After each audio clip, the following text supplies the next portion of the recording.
బంగ్లాదేశ్లో ఊహించినట్లుగానే అవామీ లీగ్ మళ్ళీ అధికారంలోకి వచ్చింది. అవామీ లీగ్ షేక్ హసీనా నాయకత్వంలోని పార్టీ, బంగబంధుగా పిలువబడే బంగ్లాదేశ్ జాతిపిత షేక్ ముజిబుర్ రెహమాన్ కూతురు. అవామీ లీగ్ ఎప్పుడు అధికారంలోకి వచ్చినా బంగ్లాదేశ్ భారత సంబంధాలు మెరుగ్గా ఉంటాయి. ఇప్పుడు ఆమె 4వసారి అధికారంలోకి వస్తుంది. సో షేక్ ముజిబుర్ రెహమాన్ మొత్తం కుటుంబంలో దాదాపు అందరినీ పాకిస్తాన్ మట్టుపెట్టింది. బంగ్లాదేశ్ విమోచన పోరాటం జరుగుతున్న సమయంలో షేక్ హసీనా విదేశాల్లో ఉండడం వల్ల బతికిపోయారు. ఆమె బంగబంధు షేక్ ముజిబుర్ రెహమాన్ కూతురుగా రాజకీయ రంగ ప్రవేశం చేసి ఆ దేశానికి అధ్యక్షురాలయ్యారు.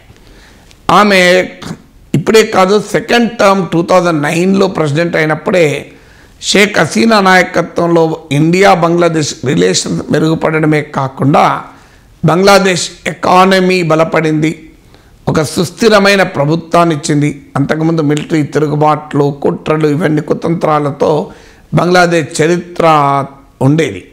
కానీ అవామీ లీగ్ షేక్ హసీనా అధికారంలోకి వచ్చాక ఇస్లామిక్ రాడికల్స్ పైన ఉక్కుపాదం మోపారు, స్టేబుల్ గవర్నమెంట్ ఇచ్చారు, ఎకానమీ కూడా బాగా ఇంప్రూవ్ అయింది, ఇండియాతో రిలేషన్స్ ఇంప్రూవ్ అయ్యాయి. ఇవన్నీ కూడా అవామీ లీగ్ పాజిటివ్ కంట్రిబ్యూషన్. కానీ ఈసారి జరిగిన ఎన్నికల్లో ఒక సవాల్ ఏంటంటే, అఫ్కోర్స్ 300 మంది సభ్యులున్న బంగ్లాదేశ్ పార్లమెంట్లో అవామీ లీగ్ 222 సీట్స్ గెలుచుకున్నాయి. నెక్స్ట్ అపోజిషన్ అంటే ఒక చిన్న పార్టీలు, అందులో జాతీయ పార్టీ అనే పార్టీ మాత్రమే 11 సీట్లు గెలుచుకుంది. మీదంతా ఇండిపెండెంట్లే. కారణం ఏంటంటే ప్రధాన ప్రతిపక్షము మాజీ మిలిటరీ నాయకులు, మిలిటరీ తిరుగుబాటులో అధ్యక్షుడైన అతని సతీమణి ఖాలిదా జియా. సో ఆమె నాయకత్వంలోని బంగ్లాదేశ్ నేషనలిస్ట్ పార్టీ BNP ఈ ఎన్నికల్ని బహిష్కరించింది. ఎన్నికల్ని బహిష్కరించి ఖాలిదా జియా అరెస్ట్ అయి ఉన్నారు. ఆమె కొడుకు యాక్టింగ్ లీడర్గా ఉన్న అతను లండన్లో ఎగ్జైల్ ప్రవాస జీవితం గడుపుతున్నాడు. BNP సీనియర్ నేతలు చాలామంది జైల్లో ఉన్నారు.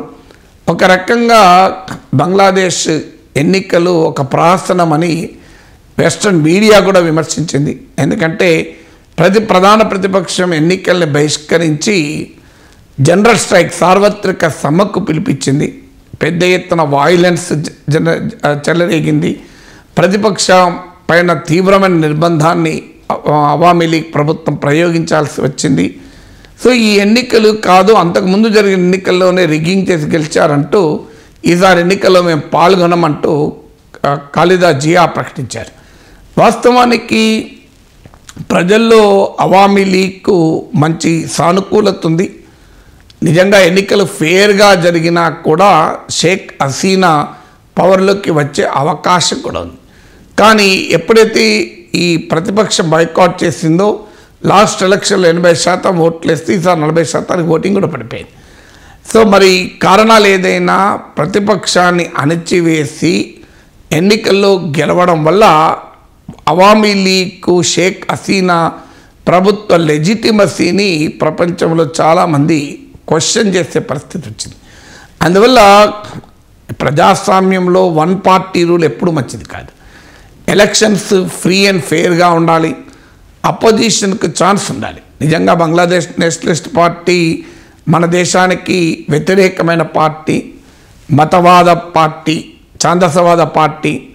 ఏ రకంగా చూసుకున్నా అవామీ లీగ్ అధికారంలోకి రావడాన్ని మనం ఆహ్వానించాలి, అనుమానం లేదు. కానీ అవామీ లీగ్ ప్రజాస్వామ్యయుతంగా అధికారంలోకి వస్తే ఇంకా మంచిది. ఎందుకంటే బంగ్లాదేశ్ ఎన్నికలపైన, ప్రజాస్వామ్యం పైన ప్రపంచానికి కూడా విశ్వాసం కలుగుతుంది. ఎందుకంటే ఒకప్పటిలాగా ఎకానమీ లేదు. బంగ్లాదేశ్ అప్పు రెట్టింపైంది, హై ఇన్ఫ్లేషన్ ఎదుర్కొంటోంది, ఎకానమీ చాలా సీరియస్ ఛాలెంజెస్ ఎదుర్కొంటుంది. మీకు ఫారిన్ ఎక్స్చేంజ్ రిజర్వ్స్ తగ్గిపోతున్నాయి. ఒకప్పుడు ఎకనామిక్ మిరాకిల్గా చెప్పబడిన దేశం ఇది. ఒక దశలో అయితే మన పర్ క్యాపిటల్ ఇన్కమ్ దాటి బంగ్లాదేశ్ తలసరాదాయం ఉండేది. అలాంటి కంట్రీ వాళ్ళ సిగ్నిఫికెంట్ ఎకనామిక్ ఛాలెంజెస్ను, పొలిటికల్ ఛాలెంజెస్ను ఎదుర్కొంటోంది. అందువల్ల అవామీ లీగ్ నాయకత్వం లో ప్రభుత్వం ఏర్పడము, షేక్ హసీనా ప్రైమ్ మినిస్టర్ కావడము భారతీయులుగా మనం హర్షిస్తాం, ఆహ్వానిస్తాం. కానీ అదే సమయంలో ప్రతిపక్షం లేని ఎన్నికలకు విలువ ఉండదు. ఏకపక్షంగా జరిగిన ఎన్నికలు ప్రజాస్వామ్యయుతంగా ఉండవు. అందువల్ల షేక్ హసీనా ప్రభుత్వం డెమోక్రటిక్ ప్రాసెస్ను రెస్టోర్ చేయాలి.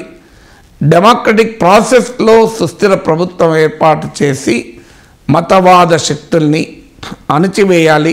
అది మనం కోరుకోవాలి. అదే సమయంలో ఎకానమీని మళ్ళీ గాడిలో పెట్టాలి. బంగ్లాదేశ్లో భారత అనుకూల ప్రభుత్వం రావడము సంతోషము, కానీ వచ్చిన తీరు కాస్త ఆందోళన కలిగిస్తోంది. ఇక బంగ్లాదేశ్ నేషనలిస్ట్ పార్టీ BNP కూడా అర్థం కావాలి. హింసతో అతివాద ఛాందసవాద శక్తులను ప్రోత్సహిస్తూ, తీవ్రవాద శక్తులను ప్రోత్సహిస్తూ భారత వ్యతిరేక శక్తులకు ఊతాన్నిస్తే బంగ్లాదేశ్ క్షేమంగా ఉంటుంది అని అనుకుంటే BNP పొరపాటు. ఇప్పటికైనా బంగ్లాదేశ్ నేషనల్ పార్టీ అర్థం కావాల్సింది ఒక డెమోక్రటిక్ ప్రాసెస్ పైన విశ్వాసం ఉండాలి. ఎందుకంటే BNP చరిత్ర మిలిటరీ తిరుగుబాటుల్లో అధికారంలోకి వచ్చిన చరిత్ర. వారు అధికారంలో ఉన్న సమయంలో పెద్ద ఎత్తున మతవాద హింస చెలరేగింది. అవామీ లీగ్ సభలపైన గ్రెనేడ్ అటాక్లో 20 మంది చనిపోయారు. అందువల్ల బంగ్లాదేశ్ నేషనలిస్ట్ పార్టీ చరిత్రే హింసాయుత చరిత్ర, అప్రజాస్వామికమైన మిలిటరీ తిరుగుబాట్ల చరిత్ర. అందువల్ల ఆ చరిత్రను BNP విడనాడి డెమోక్రటిక్ ప్రాసెస్లో భాగం కానంత కాలం అవామీ లీగ్ను విమర్శించేటువంటి నైతిక హక్కు కూడా కోల్పోతుంది. అయినా కూడా షేక్ హసీనా డెమోక్రటిక్ ప్రాసెస్ను రెస్టోర్ చేయడం బంగ్లాదేశ్కు మంచిది, ఆమెకు కూడా మంచిది.